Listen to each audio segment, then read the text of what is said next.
Peddi cinema చూశాను. ఇది regular గా మనం చూసే స్పోర్ట్స్ డ్రామా టెంప్లెట్ లోనే ఉంది. ఇంకా స్క్రీన్ ప్లే విషయానికి వస్తే కొన్ని చోట్ల చాలా ఇంట్రెస్టింగ్ గా ఉంది, కొన్ని చోట్ల నార్మల్ గా అనిపిస్తుంది. ఓవరాల్ గా స్క్రీన్ ప్లే అయితే ప్రెడిక్టబుల్ గానే అనిపిస్తుంది. ఇనీషియల్ గా స్టోరీ చాలా ఇంట్రెస్టింగ్ గా స్టార్ట్ అవుతుంది హీరోయిన్ వచ్చేంత వరకు. వన్స్ హీరోయిన్ ఎంటర్ అయిన తర్వాత స్టోరీ అటు నుంచి ఇటు నుంచి అటు ఎటెటో వెళ్తుంటుంది. మళ్ళీ ప్రీ ఇంటర్వెల్ నుంచి ఇంటర్వెల్ వరకు చాలా ఇంట్రెస్టింగ్ గా ఉంది. ఇంటర్వెల్ తర్వాత ఆ కుస్తీ పోటీలకు సంబంధించిన సీన్స్ కావచ్చు, ఆ సీక్వెన్స్ కావచ్చు, మసా మసా ఆ సాంగ్ కావచ్చు, ఇంతవరకు చాలా బాగుంది. దాని తర్వాత స్టోరీ మళ్ళీ స్లో అవుతుంది. అగైన్ క్లైమాక్స్ ఇంట్రెస్టింగ్ గా ఉంది, ఎమోషనల్ గా కూడా ఉంది.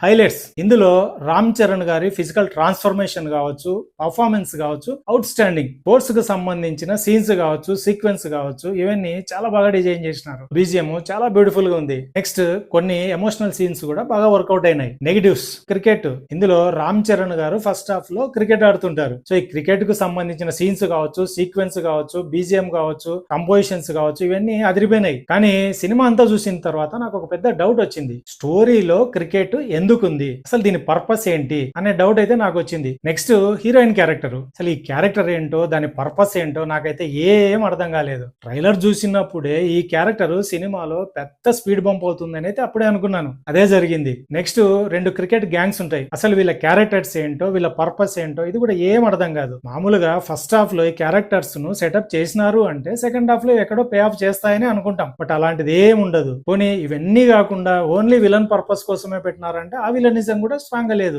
నెక్స్ట్ పెద్ద క్యారెక్టర్ ఊరి ఐడెంటిటీ కోసము ఒక స్టేజ్ లో ఫెయిల్ అయితే నెక్స్ట్ స్టేజ్ లో ఒక ఎక్స్ట్రీమ్ స్టెప్ తీసుకుంటుంది క్యారెక్టర్. ఇది కూడా నాకెందుకో ప్రాపర్ గా అనిపించలేదు, చాలా ఫోర్స్డ్ గా అనిపించింది. పెద్ద క్యారెక్టర్ కు ఈ ఆప్షనే ఉందా, వేరే ఆల్టర్నేటివ్ ఆప్షనే లేదా, ఎందుకు ఇలాంటి డెసిషన్ తీసుకున్నారు అనే ఫీలింగ్ అయితే నాకు కలిగింది. ఫైనల్ గా పెద్ద సినిమా నాకైతే వన్ టైం వాచ్ అనిపించింది.